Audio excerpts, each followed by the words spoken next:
We're back, baby. It's the charity stripe. Hit your free throws, cuz they're free. Joshua Fisher, Alexander Desopoulos, and Nikki Snacks Kreider. We're back. Charity stripe. Last night, Celtics took game 5 in Miami, baby. And I want to start there because game 6 is everything for the young core of the Celtics. And I say young core. Look, these guys have been here a multitude of times. They've even been here already against the Heat in the bubble, where they were supposed to beat Miami and go to the finals to play the Lakers and revive that rivalry. If you were the Celtics, if you were Jason Tatum, if you were Jaylen Brown, and obviously Tatum is the superstar, he's a first-team All-NBA player, but Jaylen Brown is right there. He's an all-star player.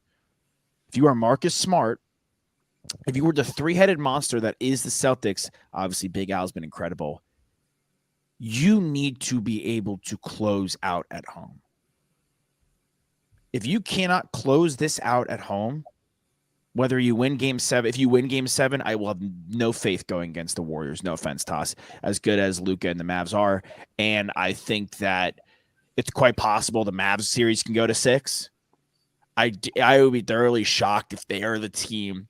Wouldn't it be crazy if Luka was the guy pretty much by himself? Like, the Mavs role players are good, but they are role players.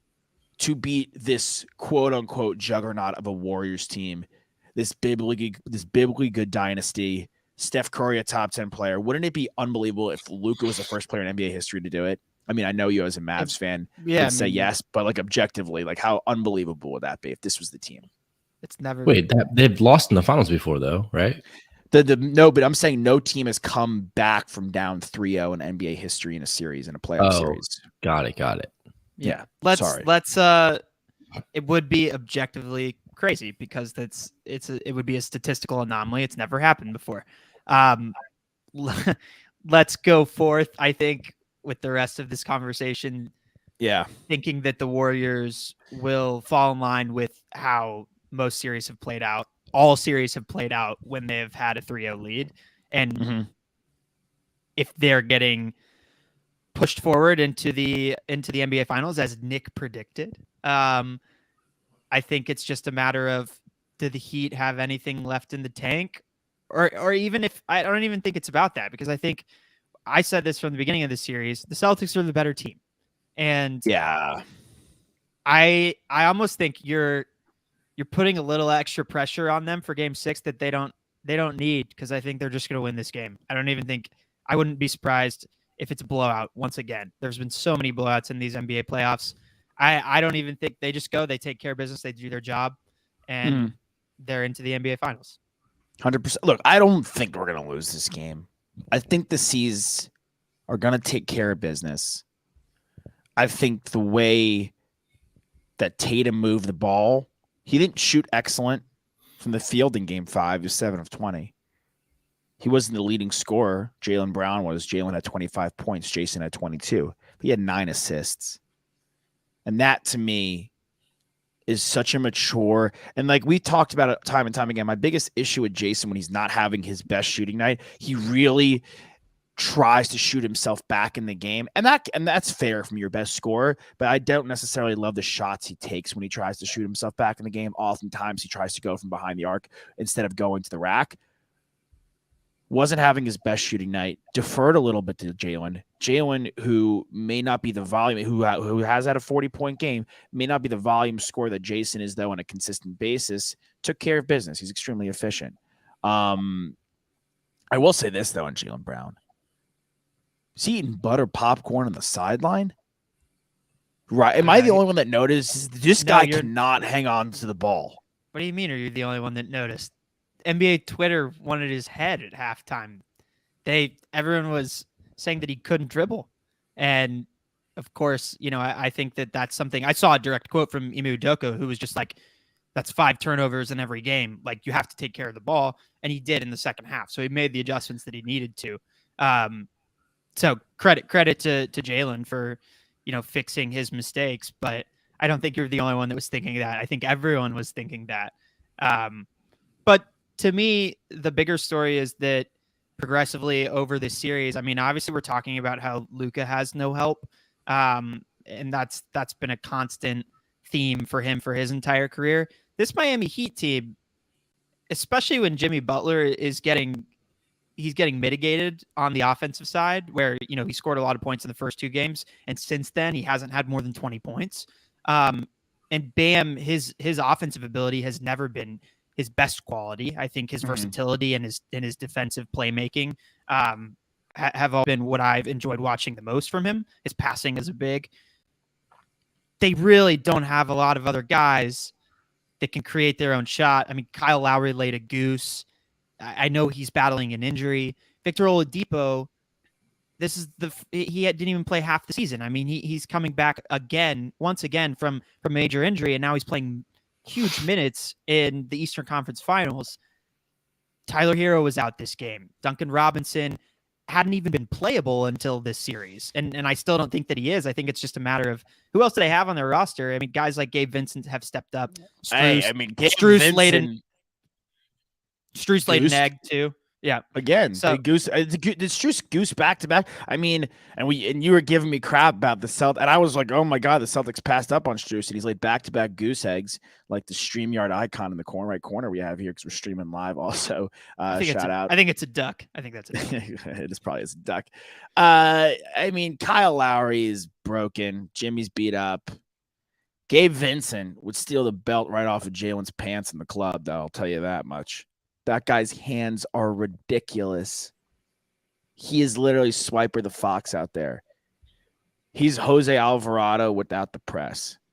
I'm not even kidding you. He's Jose Alvarado in the open court without the antics and the theatrics, honestly. Like Jose Alvarado is like trying to sneak up on everybody, like fly from the rafters like it's a WWE event. Like Gabe Vincent, hard-nosed, open court basketball. But this team, the Heat, if they somehow pulled this series out, get swept by Golden State. I legitimately think the Celtics can make the Golden State. Yeah, swept. Interesting. The Heat would be swept by the Warriors. For sure. They would make quick work. The Warriors are gonna win against the Mavs tonight. This game, this is not going back to Dallas. I think the Heat. Yeah, I agree. I think the Heat are the worst of the four teams that are left remaining. Yeah. Sure. First, if you mean like if we're talking fully healthy, like we've spoken about it time and time again, no Tim Hardaway. Yeah. Tim Hardaway Jr., Timmy HJ, like he's not in the lineup. It's a Timmy big HJ. loss.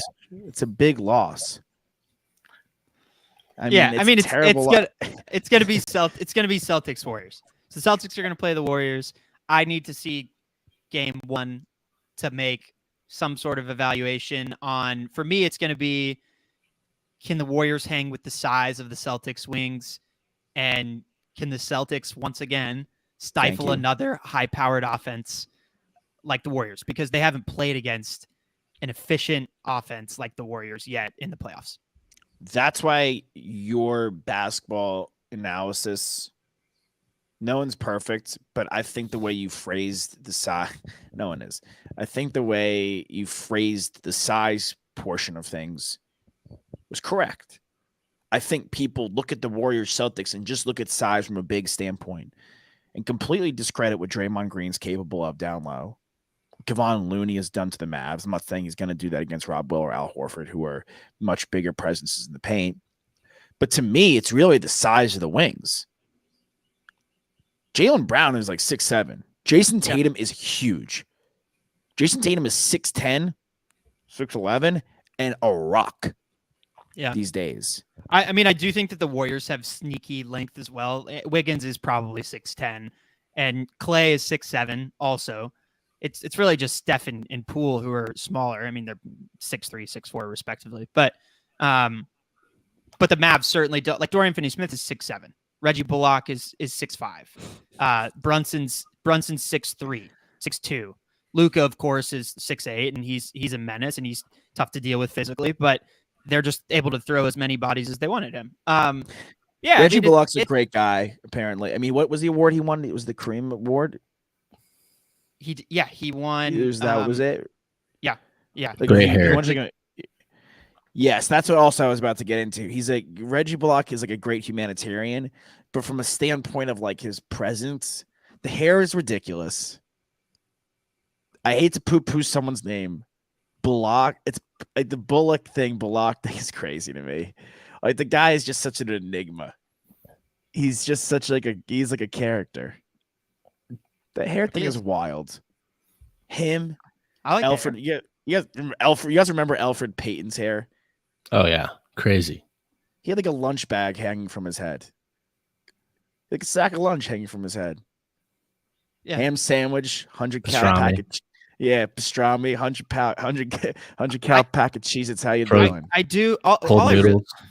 Cold nudies. Cold Yeah, yeah. all I really hope is that if it's the Warriors and the Celtics, like we're talking about, I hope that every game is within a 10-point margin. Every I can't single with this game. anymore. Because objectively, like the Western Conference Finals and the Eastern Conference Finals have not been very fun to watch. They just haven't been.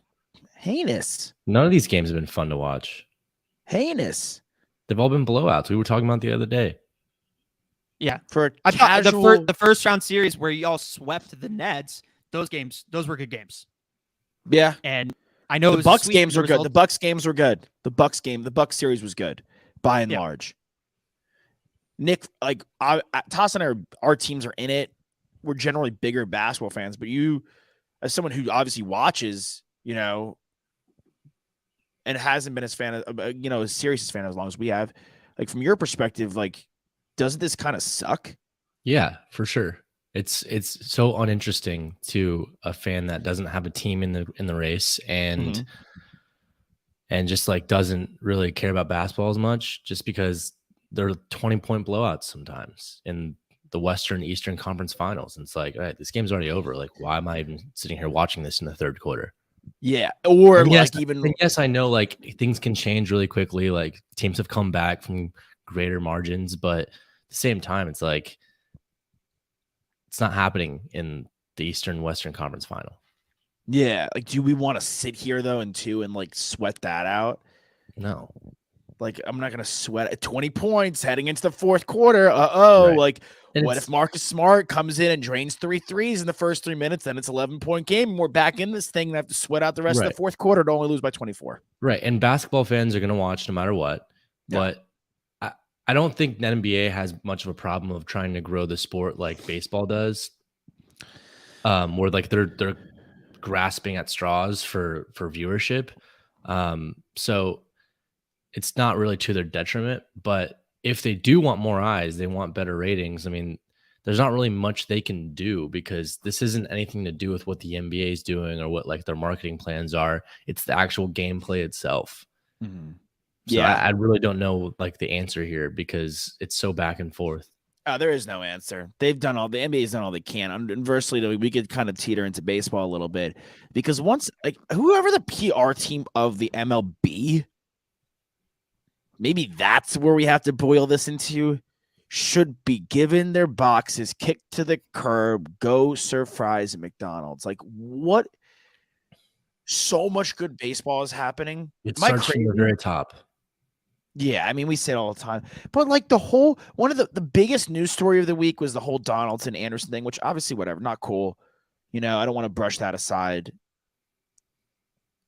But there has been so many good things happening in baseball. And I just wish that was taking center stage. Everything that takes center stage in the news of baseball is always an issue. It's never like a celebration of like, yo, look how good Machado has been without Fernando Tatis Jr. Look how unbelievable JD Martinez is hitting. JD Martinez, as good as Machado has been, as good as Devers has been, JD Martinez is hitting like 375. Yeah. Now we're in the mushy ball era. Like this is what we're working with. Yeah. The mushy ball era. And I told you to keep an eye out for Boston. They're only 3 games under 500 now. I mean, they're 7-3 in their last 10 games, so they're not out of the mix. I mean, you'd already poo-pooed it. You said the season was over, 2-3 weeks ago. We were 10-19. It wasn't looking good. It was 10. I mean, if you were a Padres, Nick, know yourself, bro. Well, here's the thing. You know how you know how you would be if you were 10-19. No. I'd be pissed, but Padres fans have a very, very long record of always being bad and being hopeful for every season. We're blindly faithful always. We finally actually have a good team. So if this was the team that we had on paper that was 10-19, we would be thinking to ourselves, we've seen way worse seasons with way worse players. This team is going to rebound.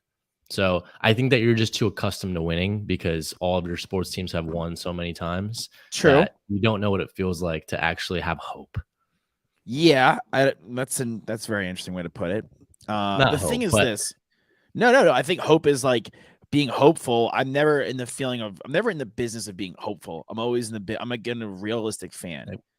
If it's not going well, I scrap it. You guys, realistic fans, because it's always been realistic for you as a sports fan of Boston teams that they're going to be in the playoffs. Like with Brady on the Patriots, how many seasons did they not make the playoffs? I mean, the 1 year where he tore his ACL and exactly. still like 10 games. So it was a lock every single season that you knew that your team was going to the postseason. It's like that for Boston sometimes too with baseball, and Celtics have also made the playoffs pretty much every single year. So for my sports teams, Chargers and Padres, it's like it's never a certainty ever. We usually have like 20% chance of making the playoffs. But like you guys have like things that are going well for you. Like obviously the FTJ injury is not great, but like from my perspective, from the Red Sox perspective, that yet. Yeah, I mean it's a mess. But from you guys, my perspective, you guys have a closer who's got 16 saves, and like the Taylor Rogers, like kind of like that last second Taylor Rogers trade before the season started, like could be one of the biggest moves of the year. Could be one of the biggest moves of the year. I would say both the moves involving the Twins, interestingly enough, are two of the biggest moves of the year. The Correa signing, which kind of teeters to the lack of the Correa signing by the Houston Astros. And it's such a shame the Houston Astros cheated because it has totally torpedoed every good thing that they've done in their organization. Yordan Alvarez, Kyle Tucker, Bregman, Altuve, Luis Garcia, Framber Valdez, Verlander, bringing him back and rehabbing right now. Yeah. And then the coup de grace, the cherry on top, Jeremy Pena is going to be Rookie of the Year, replacing Carlos Correa, a quote-unquote potential $300 million man, which we all didn't think that was going to happen, and it didn't, and it shouldn't have because, unfortunately, he's injured too much.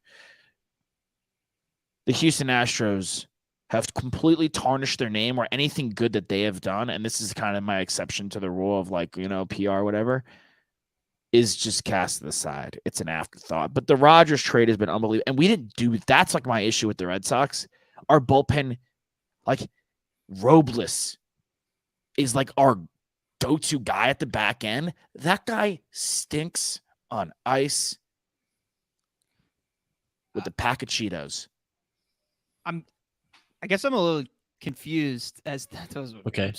Not about that. I mean, I should be confused about that, but whatever reason, I'm not. Maybe I'm just used to it. I'm a little confused. Yeah, the Astros and the Twins are both leading their division.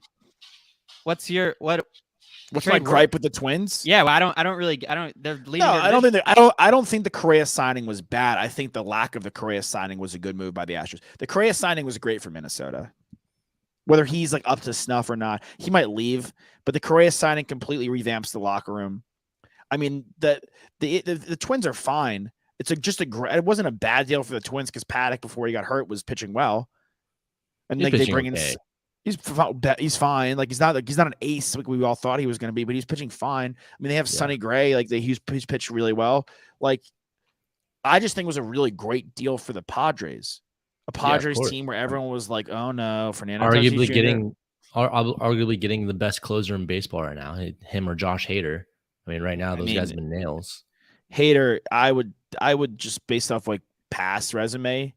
Hey, I would still rock. But this season as it stands right now. Yeah. Also the Padres going out getting Manaea too. I mean, helping bolster the starting rotation. I mean, place where you always need depth. Clevenger's on the IL now. Blake Snell just came back from the IL. So Mackenzie Gore's been great. Joe Musgrove is leading the league in quality starts. I mean, You could have the Cy Young and the MVP. And the rookie of the craziest year. thing, and the rookie of the year, Mackenzie Gore. And the rookie of the year.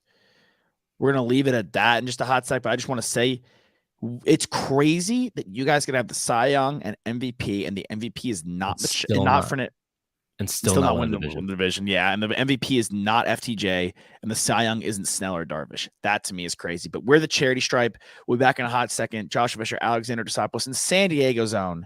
Nikki Snacks Kreider, the bag of Cheetos and Funyuns. And for our YouTube watchers, we're still here. We're still here. We'll be back. We'll go at the 21. So 21. Yeah. So 41 third. 21. 21.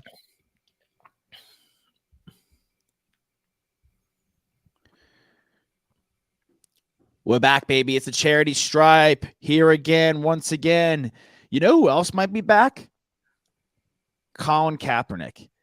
Yeah. Would it be crazy if Kaepernick was on a roster and Antonio Brown was not on a roster? I think so. I think Colin Kaepernick hasn't played long enough at this point. I mean, how many seasons has it been since he got banished from the league? 7 years. Is it 7? I just wanted to quote Never Back Down. It's 6 years. 6 years, that's still a lot of time. A lot of So time much. not being on the field and seeing competition. I mean, sure, he's been working out. I'm sure he's been throwing the ball a lot, but 6 years without seeing any game is a very long time. Yeah, Antonio he's Brown not going to see the played field last season. Yes, he played last season. Antonio Brown's still probably a top 15 receiver. Healthy. Yeah, maybe. Kaepernick's not going to see the field wherever he goes, but he could be a viable third string backup option. I mean, ironically, we were talking about baseball and closers beforehand in the earlier segment. Daniel Bard hadn't pitched since 2013 and came back a couple years ago and is now the closer for the Rockies. He took 7 years off from the majors to reinvent himself.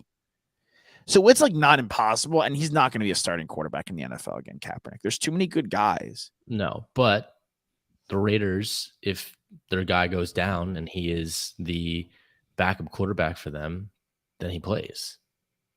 Is he ready? And guess what?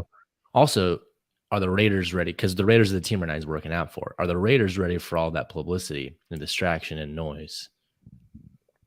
If there's any team that's ready for it, it is the Las Vegas Raiders.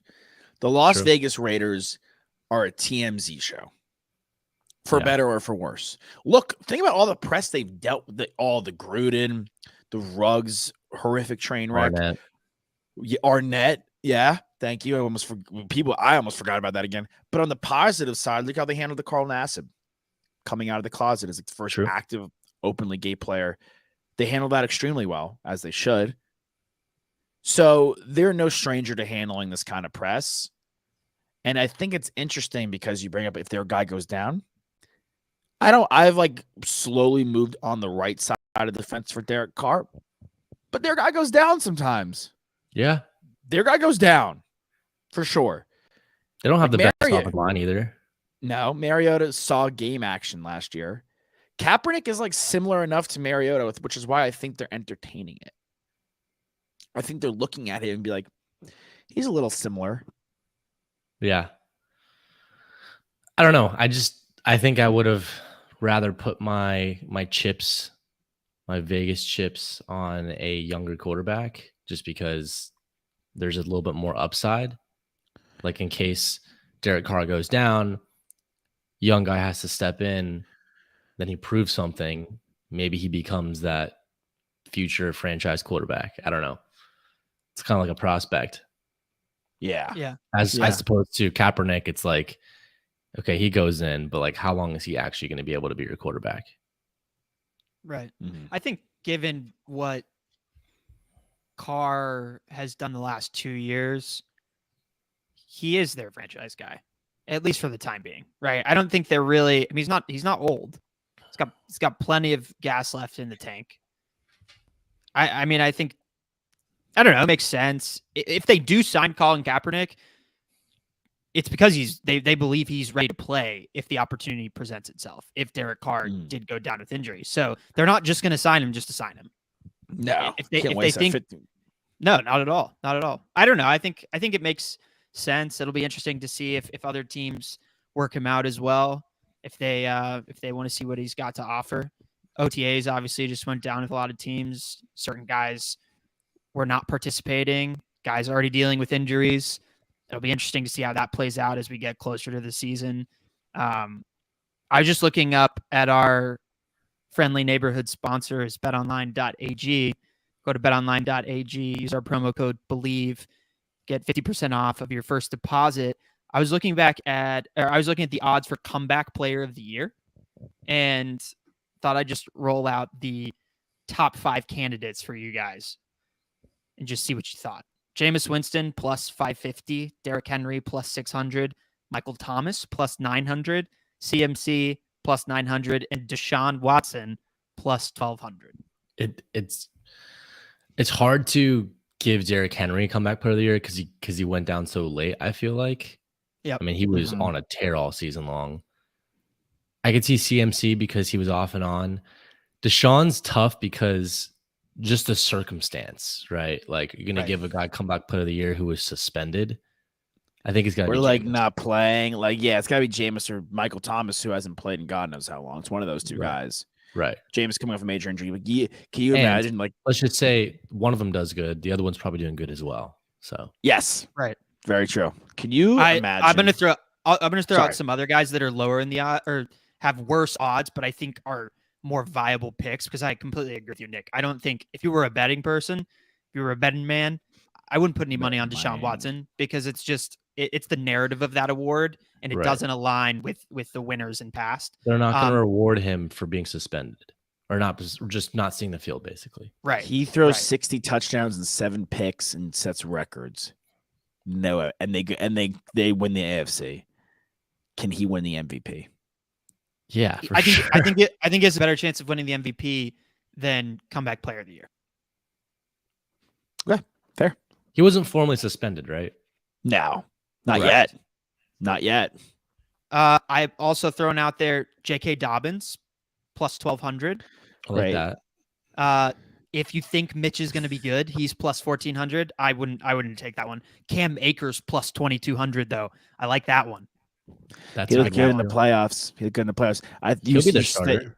Yeah, you said JK, and I thought you were saying JK. I thought you were hitting with JK Rowling. I was like, dude. No, JK Simmons. JK Simmons is back with a great new show on Amazon Prime with Sissy Spacek. Yeah, really? It's good. What's it called? It's about like space. I think it's called something space. Sissy Space. I love J.K. Simmons. We quickly, before we get into other sponsors, we got to shout out Ray Liotta. R.I.P. He unfortunately R.I.P. Nick, isn't he one of your favorite actors? Is I tripping? Am I making that up? I like him a lot, but I wouldn't put him in like my top. Maybe that's somebody else then. I thought. I mean, Goodfellas is one of my 10 favorite movies. That's an all-time classic. The J.K. Simmons show is called Night Sky, by the way. Sorry it took this long for me to figure it out. But yes, R.I.P. Ray Liotta. Very sad. A lot of great movies that man's been a part of that we all love and cherish. We had this conversation. We might have to go and have a Goodfellas watch together soon. Yeah, for sure. Order some Italian food, some red wine. We had this conversation the other day, Toss, and top 10 movies that I've seen multiple times, Goodfellas is for sure in there. Like Goodfellas might be top 5 with Superbad. I don't think it was mentioned at the time, but it wasn't. Now you're thinking about it. Retroactively mentioning it. Yeah, for sure is in there, 100%. Do we have another sponsor though? Speaking of shout outs, do we want to shout out today? I think there's somebody else that rides with us. Not 8,000, not 9,000. 10,000. I'm not currently wearing my 10,000 shirt, but when I go to the gym later today, you best believe I'm going to put on that versatile shirt and that 7-inch interval short. The interval short is it's their most popular and most versatile style, perfect for gym days, spin classes. If you guys are into that, short runs, high intensity interval training, and backyard workouts. Tons of features like silver ion for odor protection. Josh, that's for you. No bounce pockets, breathable and lightweight shell fabric. No bounce phone pocket. That Josh, that one is actually for you. And an optional liner that is very comfortable and prevents chafing. In addition to the interval short, they make gear specific to other types of training, from running to Olympic lifting to boxing to hitting baseballs. Nick, that's for you. So you can find a short for all the ways you train. They have a team of over 200 athletes that test their gear to ensure the perfect design, fabric, trims, and fit. Free shipping and free returns, which is incredible, and a lifetime guarantee. So go to 10,000.cc/stripe to receive 15% off your purchase. That's 10,000.cc/stripe. I'd love to I touched on, obviously, Nick being a baseball guy. Nick, something exciting happened with you. Oh yeah. I got to hear from your perspective in fall. Something exciting, huh? I found it exciting. What? Are you kidding me? No, it's fun. Yeah, I'm currently coming to you live from Georgetown, Texas, where I grew up after leaving San Diego. And funny enough, my co-host for Ring the Bell Pods Talk, Heath Bell, also lives in Georgetown, Texas now. His son is a senior at Georgetown High, actually graduating this weekend. My brother's a senior at Eastview High, graduating this weekend. So had to come to town to make that. But Heath said, hey, let's meet up and let me throw you some BP, and then I'll throw you some live pitches, see if you can hit them. And there's been a long-standing joke or bet or whatever you want to call it that I would never be able to put a ball in play against 100 pitches in a major league game against a major league pitcher. And Josh, I think you're wrong. First of all, we started off by going to a field, a high school size field. The dead center's 400. It was like 360 to left. And he threw BP and I was hitting it well. And then he said, all right, I'm going to start throwing like for real now. First pitch he threw was in the dirt, so I didn't swing. Second pitch he threw, fastball, cranked it straight center field.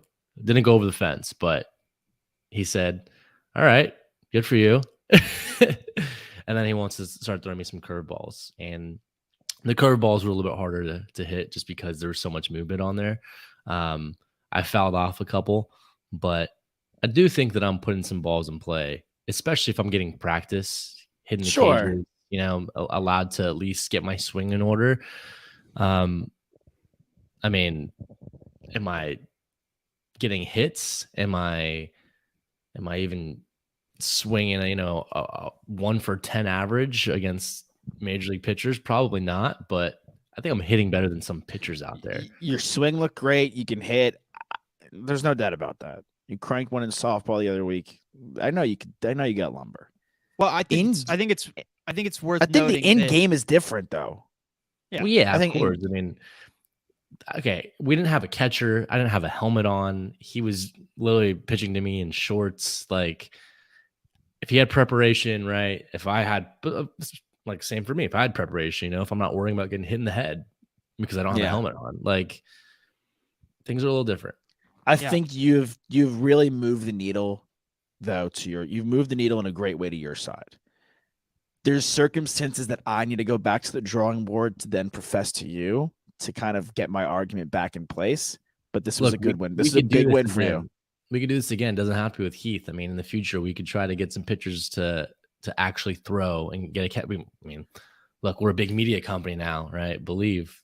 Yeah. So I'm sure there's some MLB players out there that want to throw some gas to a yappy sports talker. Right. Obviously, Heath is retired at this point, and in your conversations that you've relayed to the two of us, Nick, he's throwing like mid-80s. You've said it. His fastball has obviously gone down in velocity. Right. He hit 100 in his career. He wasn't throwing 100 to me. I'll tell you that. No. So if we're getting an active player, I'd expect that they're at least probably throwing 95. So let's add 10 more miles per hour to that fastball. Yeah, for me, like, it's not about the speed. The speed thing, like, you can adjust to that. Like 105, 100, yeah, that's a lot, right? But like, I think I'm adjusting to like low 90s, mid 90s, even like some high 90s. I mean, it's gas, but if I'm seeing it over and over again, I'm gonna adjust to it. The hard part is the movement, for sure. Like, balls that break last second, the curveball looking like it's coming right at me and then comes, just right into the strike zone for a strike. I didn't really flinch, but I knew that was coming because he was even saying, like on a previous episode, he goes, "I'll throw balls at you that look like it's going to hit you and it'll drop right in." So I like did my best not to flinch at him. Was the curveball crazy from a batter's box? It wasn't that bad. There was one that looked like it was coming like right at my shoulder, and then it dipped in. It wasn't a strike, but like it dipped in a little bit. And Were you like, whoa, that's crazy. moved. That's crazy that he could do that. Yeah. Damn. Oh man. Well, good. I'm glad you got to do that with Heath. It's a crazy, super insane fun experience. Yeah. Yeah. Great time. He wants to do that. He actually wants to like go to San Diego and get real fans and run out a field and throw BP to them at some point. We talked about that at Chick-fil-A the other day. Yeah, we're gonna discuss, and see what we can actually make realistic. So for all the listeners out there on 1090 in San Diego and all the listeners of the Charity Stripe, if you're in San Diego, we're gonna try to put something together either this summer or maybe this fall where we go out to a field and you take some BP off Heath Bell. We should totally fund something like that. That'd be awesome. Be great. I don't know if we're gonna be able to make it on the Petco Park field. We talked about that. He's like, honestly, like they don't even let insiders in that field sometimes. So it's crazy. I don't want to get too solemn at the end of this, but I do think we obviously have to talk about this week's events on the show. My mom's a teacher. My sister's a teacher. Two of my aunts are. My grandma's a teacher. Nick, your mom's a teacher in Texas. Yep. First grade. Yep. Alex, you're from Texas, obviously. And I know somebody who's died in a shooting. And the harsh reality of that is if you do not know somebody that's died in a shooting, school shooting, grocery store, movie theater, we've pretty much a concert in Vegas, clubs in Orlando, we've seen it all at this point. If you do not know somebody who's died in a shooting at the current rate in the United States, you will. May not be this year, may not be next, but in the next 3 years, at the current pace we are at, you will. And this is an epidemic, a pandemic. This is a pandemic. This is some sort of like health pandemic. We are mowing each other down. There is no other. This doesn't happen in Australia. This doesn't happen in England. And there's so many great things about America. There's so many unbelievable experiences and liberties we do get to have. But this kind of is just beginning to trump all of them. The fact that kids, we don't even have kids, the three of us, but we were kids at a point. Again, we know teachers, family members are teachers. Siblings are still in school. Can't go to school. People coming in, well, let's arm the teachers. How is it a logical step to put more guns in the classroom when we're trying to get guns out? What if a teacher has a bad day? Yeah, what if teachers have suffered from mental health issues, right? What if a student in the class just pops a teacher and grabs the gun? That's a logical experience. It's a logical thought. There's a lot of things here. I mean, we could talk about this for hours, right? And we don't have a ton of time left. But the issue that is like so scary to me is that everyone is so divided on this, right? Like, first of all, 90% of people want stronger background checks for getting a firearm. Congress is just sitting on their hands right now because of the gun lobbyists, right?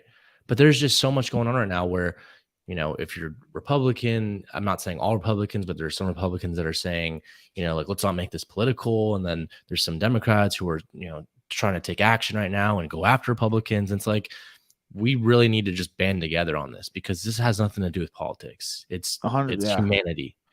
Yeah. It's humanity. Like the fact that children died, right? And mowing each other down. So, and here's the thing. It's not even just the elementary school. That was 3 mass shootings in 10 days. We had one in a supermarket in Buffalo. We had one at a church in Orange County. And then we had one at an elementary school in Texas. All over the country. The South, the Northeast, the West Coast. The thing on the West Coast is completely, by the way, like that was like, I hate to say a phrase like this, but second fiddle to the other two almost. Like it was just like, okay, that happens. Because it was only like 5 or 6 people. If an 18-year-old is coming into buying 2 AR-15s alone, first of all, that should be a red flag. 2 weeks after his 18th birthday. Red flag.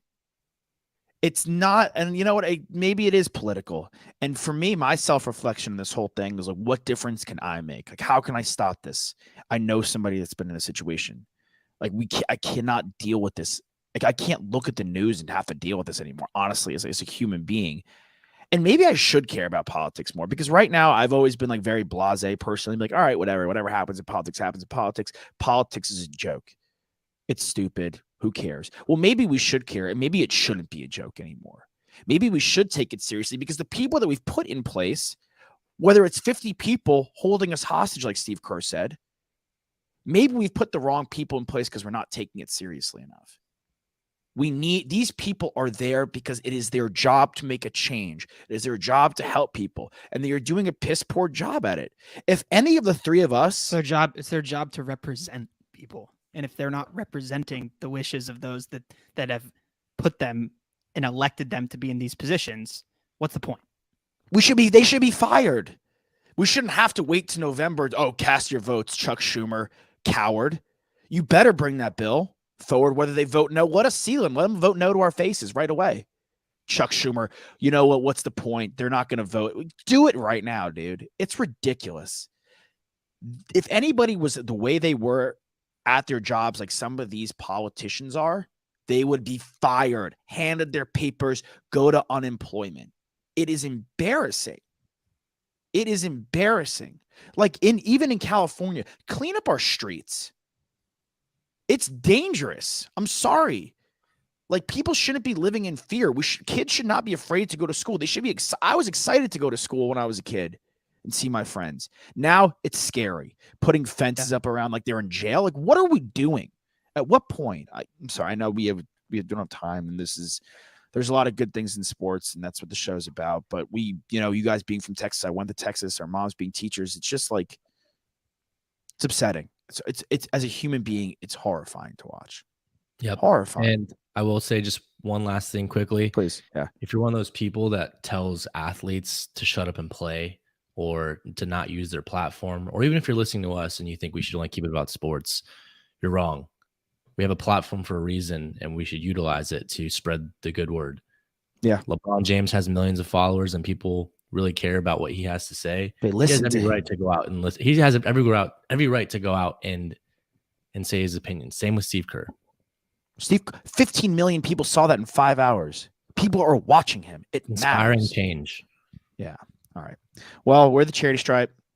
Thank you for sticking with us. Fans out there, drag both feet in bounds, swing a full count with that puck, hit that putt, hit your PKs because they free. Alexander Tosopoulos, Nikki Snacks Crider, Joshua Fisher, hit your free throws. Why, guys? Because they're free. Because free. We love you.